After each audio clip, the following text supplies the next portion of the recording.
श्रीमन नारायण लक्ष्मी नारायण भक्तजनों बंधुजनों, आप सभी को कार्तिक मास के कृष्ण पक्ष की एकादशी रमा एकादशी व्रत की हार्दिक शुभकामनाएं। इस एकादशी को रंभा एकादशी के नाम से भी जाना जाता है। इसका व्रत करने से समस्त पाप नष्ट होते हैं। एकादशी व्रत की कथा सुनने मात्र से वाजपेयी यज्ञ का पुण्य फल प्राप्त होता है, जो फल सूर्य व चंद्र ग्रहण पर कुरुक्षेत्र और काशी में स्नान करने से दान करने से मिलता है, वही फल भगवान श्री हरि विष्णु के पूजन से मिलता है। जो व्यक्ति इस दिन लक्ष्मी नारायण का ध्यान करते हुए व्रत रखते हैं, उसे अपार पुण्य की प्राप्ति होती है। वह पाप कर्मों के प्रभाव से मुक्त होकर उत्तम लोक वैकुंठ लोक में स्थान प्राप्त करने का अधिकारी बन जाता है। तो भक्तजनों बंधुजनों, चलिए अब हम कार्तिक मास के कृष्ण पक्ष की एकादशी रमा एकादशी व्रत की कथा सुनते हैं। तो बोलिए जय श्री कृष्णा, जय श्री कृष्णा, जय श्री कृष्णा। धर्मराज युधिष्ठिर ने भगवान श्री कृष्ण से कहा, हे भगवान, हे देवकी नंदन, कार्तिक मास के कृष्ण पक्ष की एकादशी का क्या नाम है? इसकी क्या विधि है? इसके करने से क्या फल मिलता है? सो आप विस्तार पूर्वक बताइए। भगवान श्री कृष्ण बोले कि हे युधिष्ठिर, हे राजेंद्र, कार्तिक कृष्ण पक्ष की एकादशी का नाम रमा एकादशी है। यह बड़े बड़े पापों का नाश करने वाली है। इसका महात्म्य मैं तुमसे कहता हूँ। हे राजन, प्राचीन काल में मुचुकुंद नाम का एक राजा था। उसकी देवराज इंद्र के साथ मित्रता थी और साथ ही यम, कुबेर, वरुण और विभीषण भी उसके मित्र थे। यह राजा बड़ा धर्मात्मा, विष्णु भक्त और न्याय के साथ राज करता था। उस राजा की एक कन्या थी जिसका नाम चंद्रभागा था। उस कन्या का विवाह चंद्रसेन के पुत्र शोभन के साथ हुआ। एक समय वह शोभन ससुराल आया। उन्हीं दिनों जल्दी ही पुण्यदायिनी रमा एकादशी भी आने वाली थी। जब एकादशी का दिन समीप आ गया तो चंद्रभागा के मन में अत्यंत सोच उत्पन्न हुआ कि मेरे पति अत्यंत दुर्बल हैं और मेरे पिता की आज्ञा अति कठोर है। दशमी को राजा ने ढोल बजवाकर सारे राज्य में यह घोषणा करवा दी कि एकादशी को भोजन नहीं करना चाहिए। ढोल की घोषणा सुनते ही शोभन अत्यंत चिंता हुई और अपनी पत्नी से कहा कि हे प्रिय, अब क्या करना चाहिए? मैं किसी प्रकार भी भूख सहन नहीं कर सकूंगा। ऐसा उपाय बताओ कि जिससे मेरे प्राण बच सके, अन्यथा मेरे प्राण अवश्य चले जाएंगे। चंद्रभागा कहने लगी कि हे स्वामी, मेरे पिता के राज में एकादशी के दिन कोई भी भोजन नहीं करता। हाथी, घोड़ा, ऊंट, बिल्ली, गौ आदि भी तृण, अन्न, जल आदि ग्रहण नहीं कर सकते। फिर मनुष्य को तो कहना ही क्या है। यदि आप भोजन करना चाहते हैं तो किसी दूसरे स्थान पर चले जाइए, क्योंकि यदि आप यहीं रहना चाहते हैं तो आपको अवश्य व्रत का पालन करना ही पड़ेगा।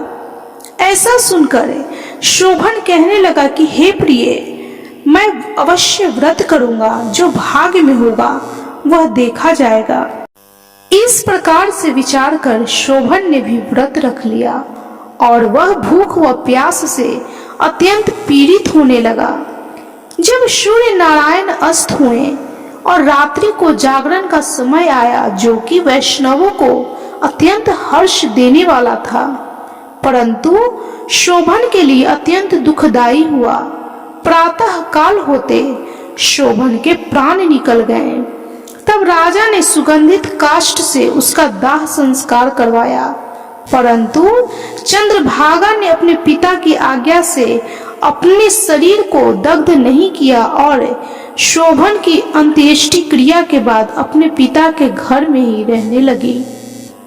रमा एकादशी के प्रभाव से शोभन को मंदरांचल पर्वत पर धन्य धान्य से युक्त तथा शत्रुओं से रहित एक सुंदर दीवपुर प्राप्त हुआ। वह अत्यंत सुंदर रत्न और वैदुर्य मणि जटिल स्वर्ण के खंभों पर निर्मित अनेक प्रकार के स्फटिक मणियों से सुशोभित भवन में बहुमूल्य वस्त्रों भूषणों तथा छत्र व चंवर से विभूषित गंधर्व और अप्सराओं से युक्त सिंहासन पर आरूढ़ ऐसा शोभायमान होता था मानो दूसरा इंद्र विराजमान हो।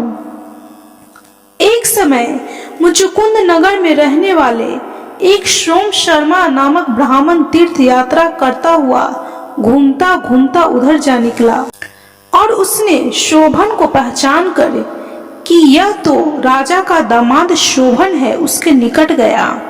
शोभन भी उसे पहचान कर अपने आसन से उठकर उसके पास आया और प्रणाम आदि करके कुशल प्रश्न किया। ब्राह्मण ने कहा कि राजा मुचुकुंद और आपकी पत्नी कुशल से हैं, नगर में भी सब प्रकार से कुशल है, परंतु हे राजन हमें आश्चर्य हो रहा है। आप अपना वृतांत कहिए कि ऐसा सुंदर नगर जो न कभी देखा न सुना आपको कैसे प्राप्त हुआ। तब शोभन बोला कि कार्तिक मास के कृष्ण पक्ष की रमा एकादशी का व्रत करने से मुझे यह नगर प्राप्त हुआ, परंतु यह अस्थिर है। यह स्थिर हो जाए ऐसा उपाय कीजिए। ब्राह्मण कहने लगे कि हे राजन यह स्थिर क्यों नहीं है और कैसे स्थिर हो सकता है, आप बताइए, फिर मैं अवश्य वह उपाय करूंगा। मेरी इस बात को आप मिथ्या न समझिए। शोभन ने कहा कि मैंने इस व्रत को श्रद्धा रहित होकर किया था, अतः यह सब कुछ अस्थिर है। यदि आप मुचुकुंद की कन्या चंद्रभागा को यह सब वृतांत कहें तो यह स्थिर हो सकता है। ऐसा सुनकर उस श्रेष्ठ ब्राह्मण ने अपने नगर लौटकर चंद्रभागा से सब वृतांत कह सुनाया। ब्राह्मण के वचन को सुनकर चंद्रभागा बड़ी प्रसन्नता से ब्राह्मण से कहने लगी कि हे ब्राह्मण, ये सब बातें आपने प्रत्यक्ष देखी हैं या स्वप्न की बातें कर रहे हैं। ब्राह्मण कहने लगे कि हे पुत्री, मैंने महावन में तुम्हारी पत्नी को प्रत्यक्ष देखा है, साथ ही किसी से विजय न हो ऐसा देवताओं के नगर के समान उनका नगर भी देखा है। उन्होंने यह भी कहा है कि यह स्थिर नहीं है, जिस प्रकार वह स्थिर रह सके सो उपाय करना चाहिए। चंद्रभागा कहने लगी, हे विप्रवर, तुम मुझे वहां ले चलो, मुझे पति देव के दर्शन की तीव्र लालसा है। मैं अपने किए हुए पुण्य से उस नगर को स्थिर बना दूंगी। आप ऐसा कार्य कीजिए जिससे उनका हमारा संयोग हो, क्योंकि वियोगी को मिला देना महान पुण्य है। सोम शर्मा यह बात सुनकर चंद्रभागा को लेकर मंदरांचल पर्वत के समीप वामदेव ऋषि के आश्रम पर गए। वामदेव जी ने सारी बात सुनकर वेद मंत्रों के उच्चारण से चंद्रभागा का अभिषेक कर दिया। तब ऋषि के मंत्र के प्रभाव और एकादशी के व्रत से चंद्रभागा का शरीर दिव्य हो गया और वह दिव्य गति को प्राप्त हुई। इसके बाद बड़ी प्रसन्नता के साथ अपने पति के निकट गई।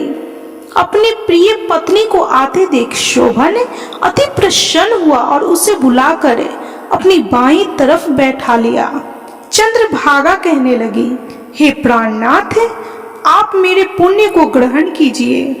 अपने पिता के घर जब मैं 8 वर्ष की थी तब से मैं विधि पूर्वक एकादशी के व्रत को श्रद्धा पूर्वक करती आ रही हूँ। इस पुण्य के प्रताप से आपका यह नगर स्थिर हो जाएगा तथा समस्त कर्मों से युक्त होकर प्रलय के अंत तक रहेगा। इस प्रकार चंद्रभागा ने दिव्य आभूषणों और वस्त्रों से सुसज्जित होकर अपने पति के साथ आनंद पूर्वक रहने लगी। भगवान श्री कृष्ण बोले, हे राजन, यह मैंने रमा एकादशी का महात्म्य कहा है। जो मनुष्य इस व्रत को करते हैं अथवा इस व्रत की कथा सुनते हैं, उनके ब्रह्मा हत्या आदि समस्त पाप नष्ट हो जाते हैं। कृष्ण पक्ष और शुक्ल पक्ष दोनों की एकादशियां समान हैं, इनमें कोई भेदभाव नहीं है, दोनों समान फल देती है। जो मनुष्य इस महात्मा को पढ़ते हैं अथवा सुनाते हैं, वे समस्त पापों से छूटकर भगवान श्री हरि विष्णु के वैकुंठ लोक को प्राप्त होते हैं। तो भक्तजनों, बंधुजनों, इस प्रकार कार्तिक मास के कृष्ण पक्ष की एकादशी रमा एकादशी व्रत की यह कथा संपूर्ण हुई। तो बोलिए भगवान श्री हरि विष्णु की जय, माता लक्ष्मी की जय, माँ तुलसी की जय, भगवान श्री कृष्ण की जय, समस्त देवी देवताओं की जय।